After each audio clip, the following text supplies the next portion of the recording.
I'm here in beautiful Southern California, which as you probably know is located in the southwestern corner of the United States. However, for over 100 years, many explorers and cartographers believed that California was an island off the coast. Clearly it isn't, but I contend that in many ways except cartographical, California still is an island. I'm Knowles, I'm here to explore and explain.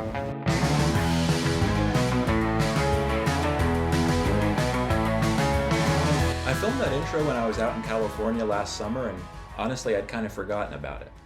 But now that we're here in the depths of winter in Pittsburgh and I've been thinking of warmer, sunnier places, I remembered that video. I remembered the ideas that I had about it, so I decided to talk about it now. So let's talk about California, because while it very much is not physically an island, it has long operated as if it were one. Here's a map showing population density in California. Notice anything? Like how the biggest cities are all on the coast and almost none of the population is close to the inland borders? California has over 1,000 miles of domestic inland borders, and yet almost no one lives near them. That's almost entirely because those borders cross through rough mountain terrain or scorching hot desert. Though the desert never seems to stop the flow of retirees to Phoenix, but I digress. California's population has always been a coastal one, with the second most populous area being the extremely rich agricultural land of the Central Valley. And Stockton, one of the largest cities in the Central Valley, which sits about 80 miles east of the Pacific Ocean, is a port city. Even back in the 18th century, as Spaniards headed north from Baja California into Alta California to convert the natives to Christianity, the string of isolated missions they built never strayed far from the coast. The Spanish and later the Mexicans found California to be much like Mudang, absolutely beautiful but entirely ungovernable. In the 1800s, as other countries realized how great it would be to own California, a British sea captain described San Francisco Bay as not only the finest harbor, but the most easily defended, really unattackable from the land side, and therefore as good as an island. So that brings us to the modern political context. California as a member of the United States. California was just part of the 500,000 square miles we took from Mexico as a result of the Mexican-American War in 1848. We did pay them $15 million, but they really didn't have a choice in giving us the land.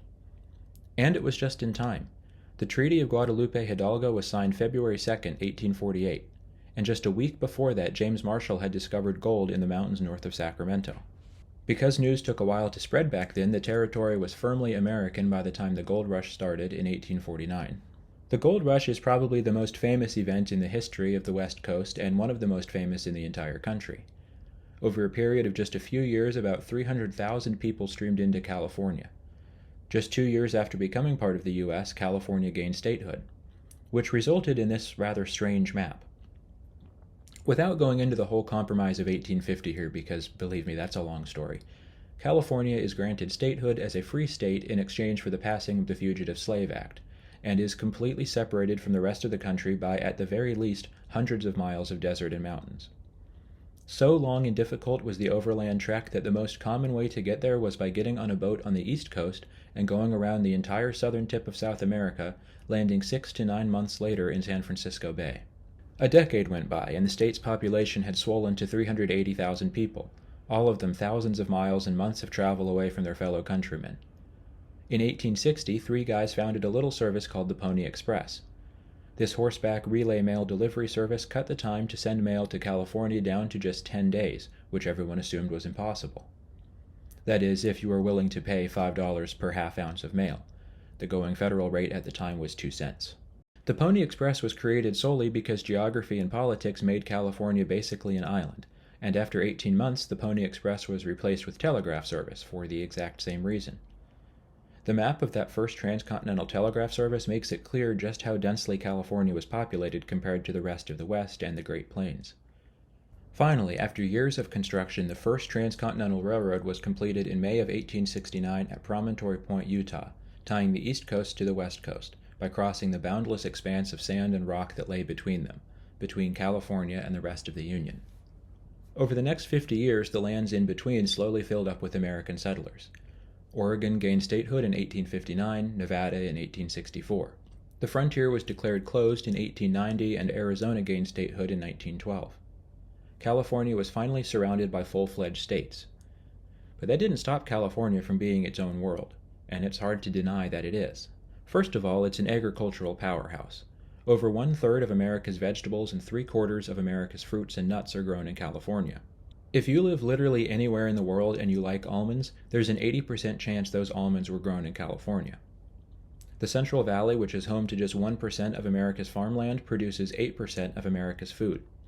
One of its most famous crops, the navel orange, was basically created there and was the first orange many Americans had ever seen. Food production is just one of the many ways in which California's economy is comparable to other developed countries, let alone other U.S. states. Since California was more or less alone out west for a couple of decades, the state developed its own way of doing things, its own institutional traditions, and its own culture. It developed what some have called the politics of optimism, a frontier spirit and belief that the world can be remade in California's image.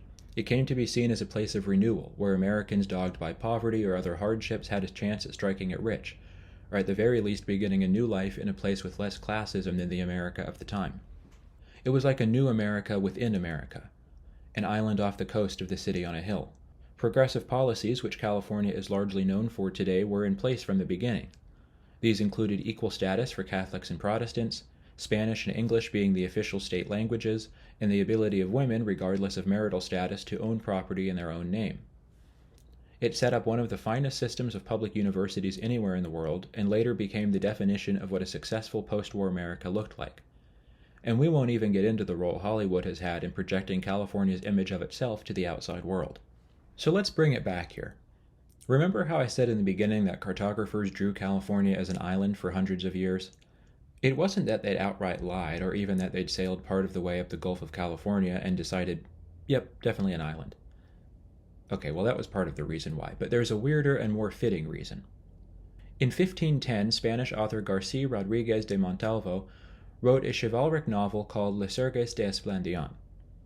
Since Spain and Portugal had kicked off the Age of Discovery in the 1490s, a whole new genre of book had come about as a result.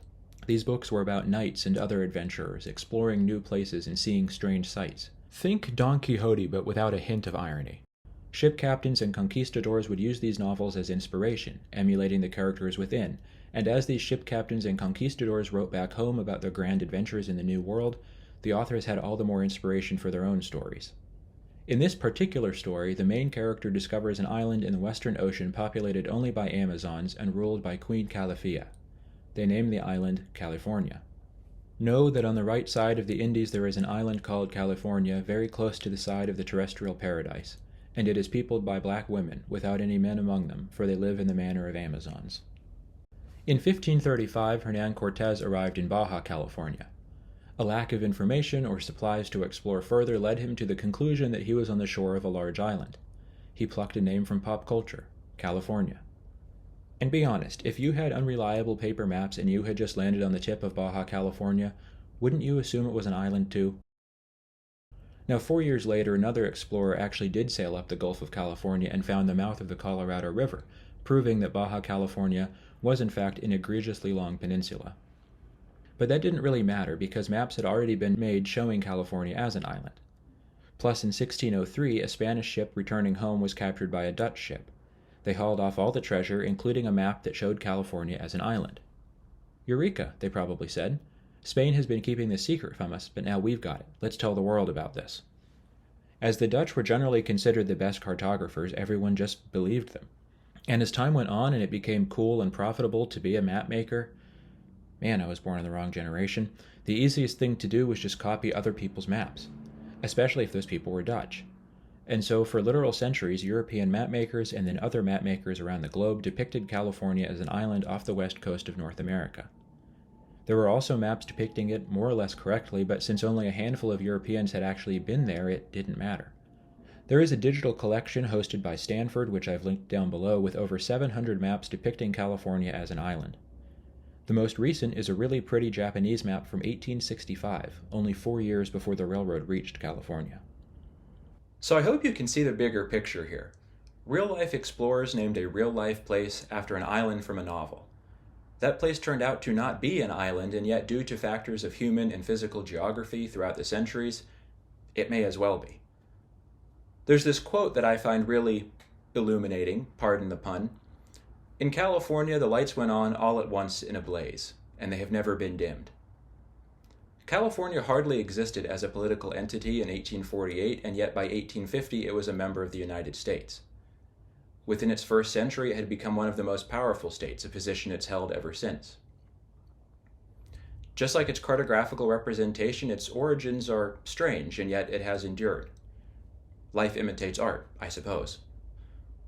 So I hope you enjoyed this little foray into some of the weirder pages of history and the types of things that I daydream about when I should be focusing on things that actually matter.